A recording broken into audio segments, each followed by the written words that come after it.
কোরবানির ঈদ দারগোড়ায়।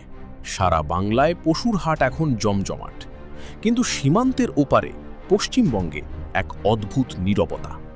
যে হাটে সাধারণত 200-300 পশু বিক্রি হয়, সেখানে এবার মাত্র 2টো গরু। মুসলিম ক্রেতার দেখা নেই, চারদিকে শুধু চিন্তিত মুখ। হিন্দু খামারিরা দাঁড়িয়ে আছেন, হাতে গরু, পকেটে ঋণ। এটা বয়কট না, দাঙ্গা না, এটা একটা সরকারি সিদ্ধান্তের উল্টো ফল, যে সিদ্ধান্ত নিয়েছে খোদ বিজেপি। গত 9 মে ক্ষমতায় আসার পরই শুভেন্দু অধিকারীর সরকার নির্দেশ দেয়, বয়স ও স্বাস্থ্য সার্টিফিকেট ছাড়া গরু মহিষ বেচাকেনা বন্ধ। জবাইয়ের আগে লাগবে আলাদা অনুমতি। গরুর বয়স কমপক্ষে 14 বছর না হলে নয়। এতে মুসলিম ক্রেতারা ঝামেলা এড়াতে হাট থেকেই সরে গেলেন, কিন্তু বিপদটা পড়ল হিন্দু খামারিদের ঘাড়ে। পশ্চিমবঙ্গে ঘোষ সম্প্রদায় সহ বহু হিন্দু পরিবার প্রজন্মের পর প্রজন্ম ধরে দুধের গরু পালেন। গরু যখন দুধ দেওয়া বন্ধ করে, তখন সেটা বিক্রি করেই সংসার চলে। আর সেই ক্রেতাটা সবসময়ই ছিলেন মুসলিম, বিশেষত কোরবানির মৌসুমে।